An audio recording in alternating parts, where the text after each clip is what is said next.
Good morning, everyone. It's Maree Sortino here from The Social Secret, live today from the Women's Business Society Facebook page to talk all things social media. So thank you for those of you that are joining me this morning, and thanks to those that revisit this video at a later time. Also, a big thanks to Kaz for allowing me to talk to you all today. So firstly, just a little bit about me and The Social Secret. I can't talk about social media without letting you know a little bit about me and my background. I'm degree qualified in marketing and communications and have spent a number of years working within those industries, both for large corporate organisations as well as small business. And I've spent, prior to launching The Social Secret, I spent about 4 years in a training environment. And specifically, I was training women who either had a business idea or had their own business, but didn't have the business background behind them. So my role as a trainer was to upskill them in various areas. But what I found, particularly when we were talking about digital marketing, was that the content was really generic. So it wasn't that it was bad, it just, for me, didn't hit the mark, and that reflected on me as a trainer. So at the same time, I had also started some social media management for a couple of clients, and that started to build. So coupled with the fact that I wasn't really loving the training that I was doing, I decided to write my own program. So The Social Secret was born from there, and I just get a really great feeling in knowing that I've been able to successfully help someone build their business through this program. So it's tailored, it's one-on-one, it's very specific to a business, to each individual business, and we sit down and we create some great content and a good content strategy one-on-one with business owners. But you're not here for me to talk about myself. You're here to learn some Facebook hints and tips. So there's lots that I can talk to you about, but I'm going to just touch on 5 of those today.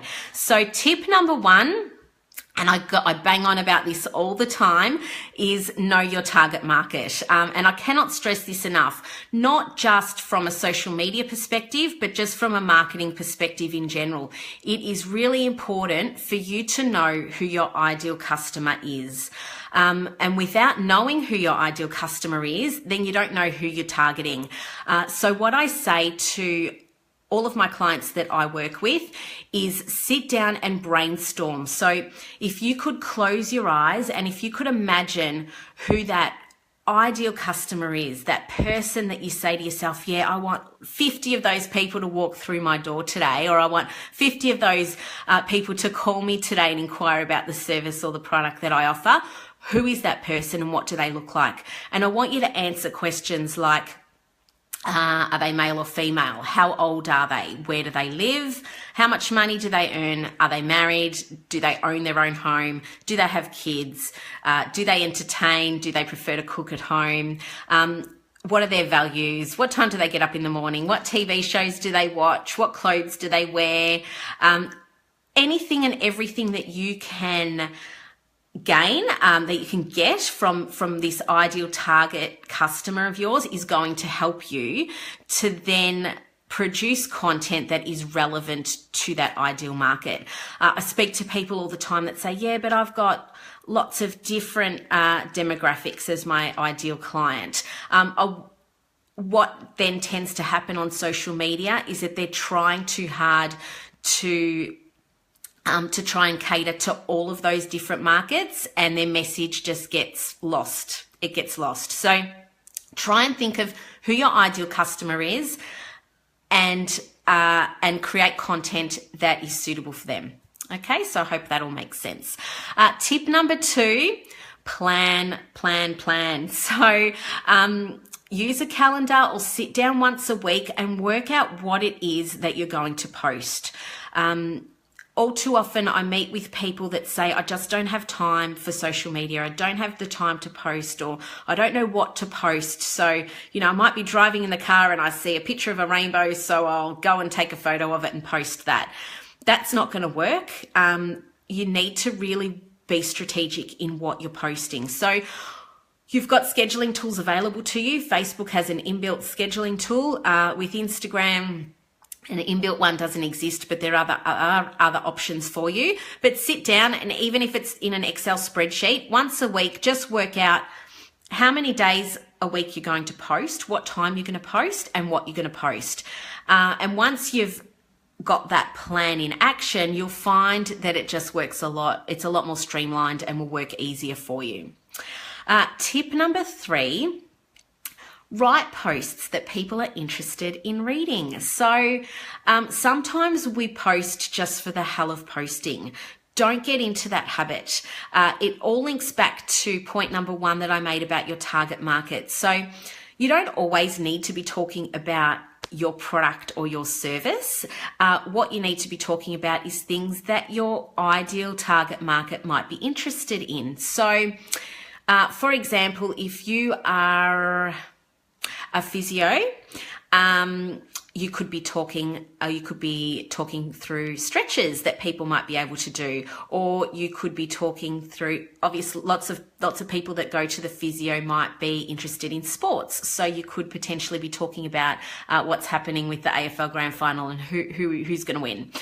So try that. It links back again to that target market. Try and work out what interests your target market have, and then think about ways in which you can be talking about that through social media too. Okay. Sometimes it's just about trying things out too. So don't be afraid to test the waters and see what sort of response you get. Tip number 4, video for Facebook. They've made no secret about the fact that they will be a predominantly video platform within the next couple of years. So you need to think about ways that you can implement video.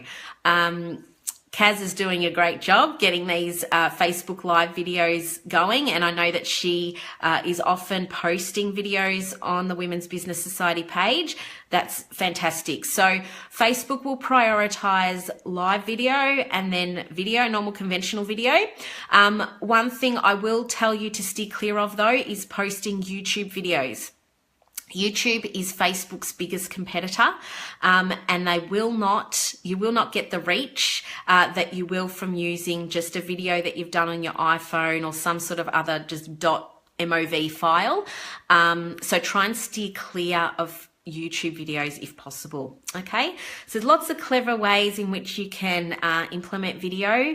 You can take us behind the scenes. If you're a product-based business, you can video how to use your product. If you're a service-based business, you could do video testimonials from your customers. You could take us behind the scenes and introduce us to your staff, or show us what your office looks like. There's lots of different ways in which you can use video.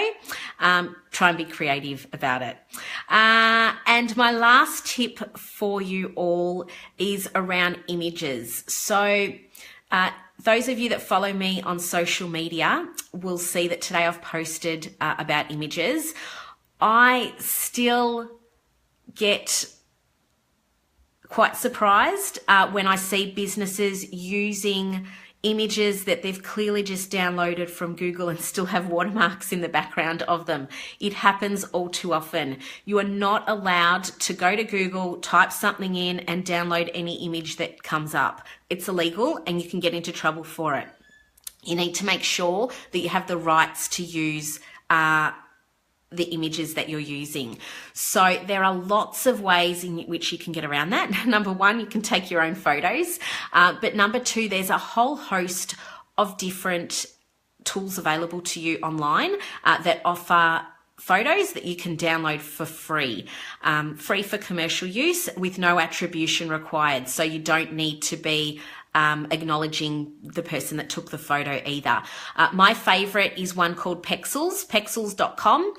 If you visit that and just type in the search feature what image you're looking for, you will get a host of photos that come up from there. I've got a little list of some other ones as well. So there's pexels.com, there is stocksnap.io, there is imcreator.com/free. There is finder.photo. There is visualhunt.com. There is unsplash.com. There is freerangestock.com. So these are all websites that you can go to that house these free images that you can use across your social media content. That's it. That's my 5 top tips for today. Thanks for those of you that have joined me. If anybody has any questions, please type them in the comments section. I'd be happy to come back and answer those at a later time. For those of you coming tomorrow to the Point Cook Women's Business Society networking thing, soiree, I'll see you there. I will be there taking some live video for Kaz. So come and say hello. If you've got any questions, I've got a Facebook page, The Social Secret Melbourne. I'm on Instagram, the_social_secret, or you can email me, Maree, MAREE, @thesocialsecret.com.au. I hope you all have a wonderful day. Thanks for joining me and looking forward to the big event tomorrow. Bye, everyone.